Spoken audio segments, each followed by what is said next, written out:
วันนี้เราจะมาเก็บหอยนางรมกันนะคะ ให้ดูบรรยากาศวันนี้อากาศดีมาก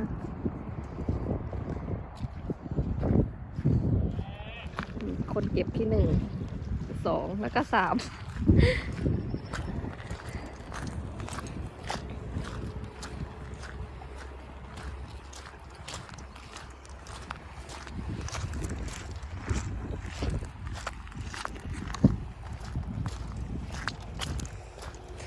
จะต้องเปื้อนน้ำอ่ะ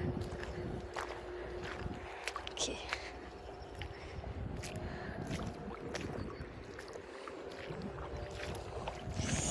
อ้าวเย็น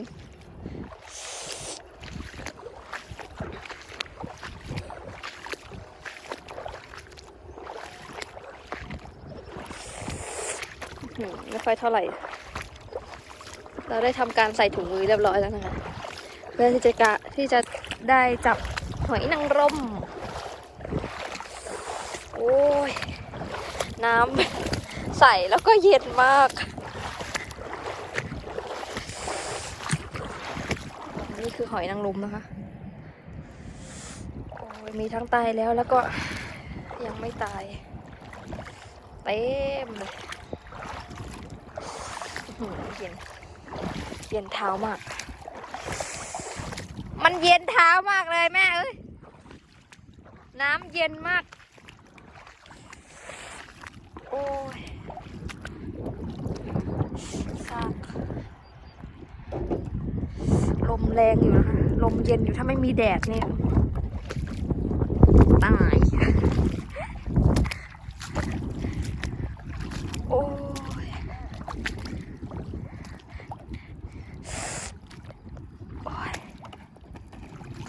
เย็นตีนโอ้แม่จับตัวใหญ่อะ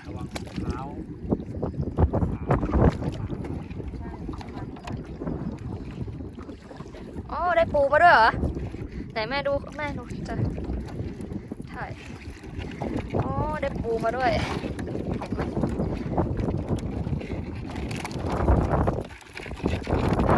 ตัวเบลอกันนะ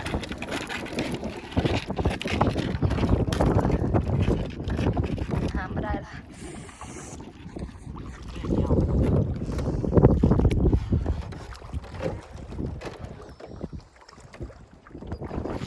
ต้องระวังเท้าด้วยนะเพราะว่ามันค่อนข้างที่จะคม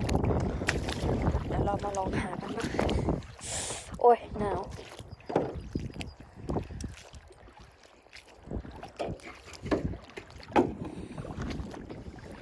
ชาวประมงไปตรงนู้นป่ะชุดน่ารัก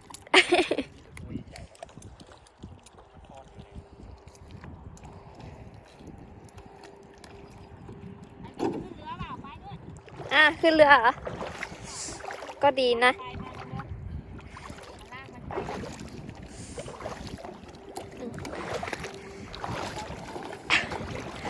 โอ้ยเริ่มสูงแล้วอย่าไปนั่งตรงนั้นฮึบโอ้ยโอเคนั่งเรือนี่โอเคว่าไม่เยอะเราได้นั่งเรือนะคะไม่ต้องลุยต้องลุยนะครับแล้วเราจะไปตรงเกาะเล็กๆกันนะคะให้ดูหอยนางรมตัวเท่ามือ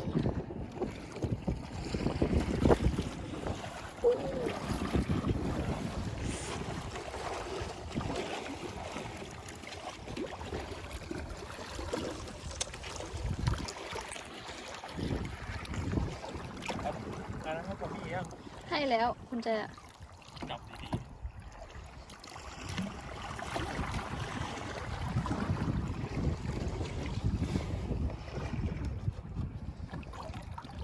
อะไรปูทิ้งตรงในน้ำนี่ก็จะมีหอยนางรม ต้องขุดดีๆ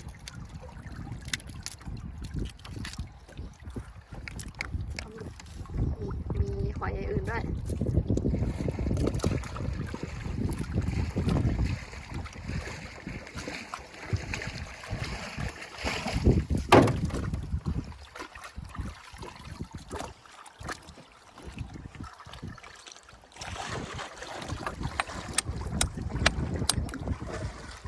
ค้อนทุบเอานะคะ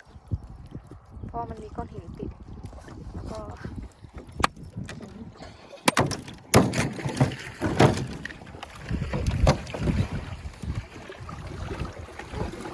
หอยสีดำเนี่ย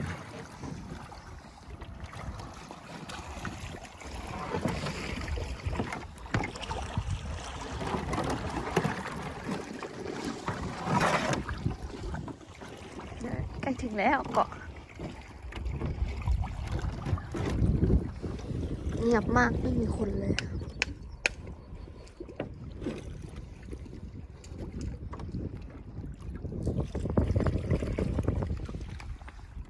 เดี๋ยวพอเราไปถึงก่อนนะเราจะเริ่มหากันนะ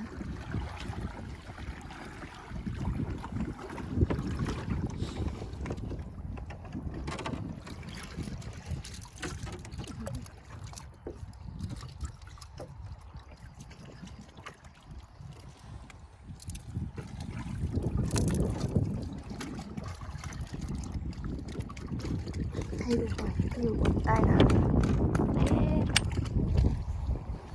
โอ้โหน้องน่าจะลงเองได้แล้วมั้งมันจะล้มปะ เดี๋ยวต้องจับก่อนลงเลยมือเดียว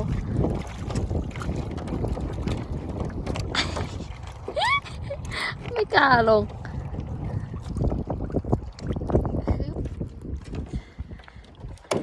โอเคจากเหลือเรียบร้อยหอยเต็มเลยละเต็มมาถึงเกาะแล้วเริ่มทำการหาได้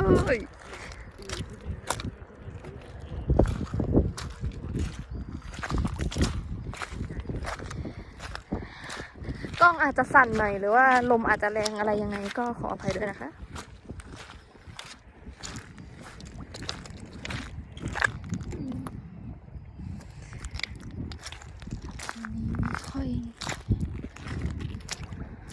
ต้องเข้าไปหาในที่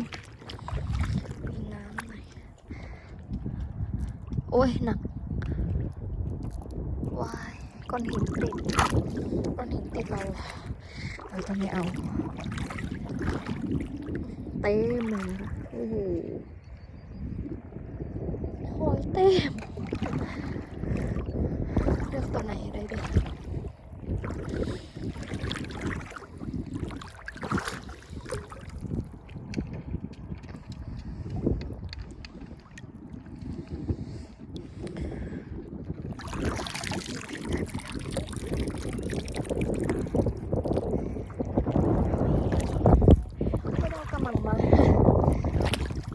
เอาวางไว้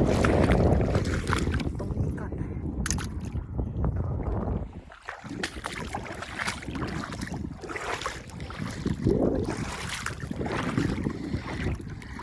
ตอนแรกเท้าจะเย็นนะคะตอนเอาจุ่มลงมาบนในทะเลแต่ว่าตอนนี้เริ่มชินแล้วค่ะ เริ่มไม่รู้สึกถึงความเย็นแล้ว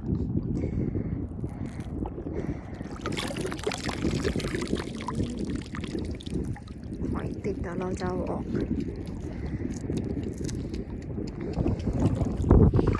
ทีหลัง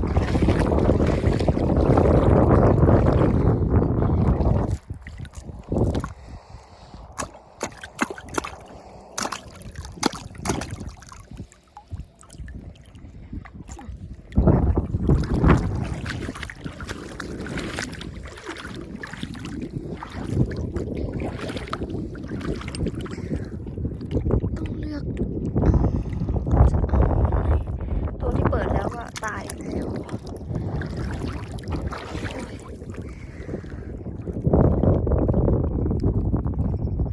โอ้ยหอยเป็นพวงเลยโอ้ย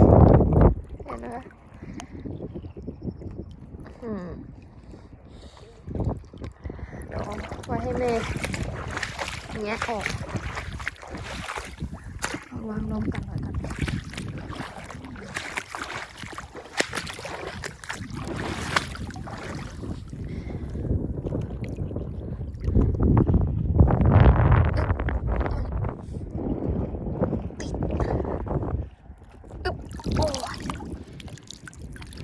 หอยจิ๋วจิ๋วมากแต่ไม่น่าเอาทิ้งเนี่ยเอาวางไว้ตรงหอยน่ะหอยดำแม่จะเอาใช่ปะ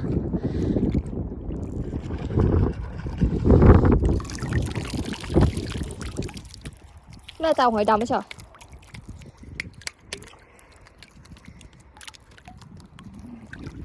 มือเขาข้างเดียวหอยตัวเล็กมากมีคนสนใจเยอะ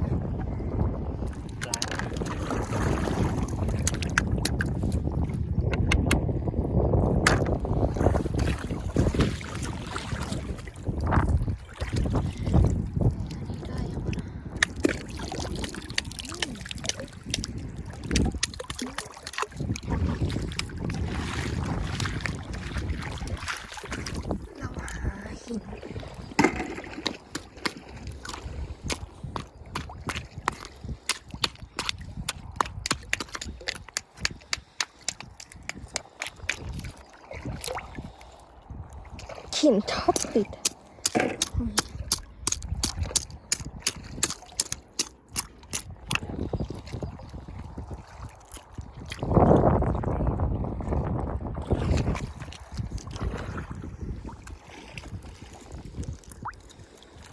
แยกหอยออกจากหินออกจากหอยก่อนแล้วก็ล้างดีๆ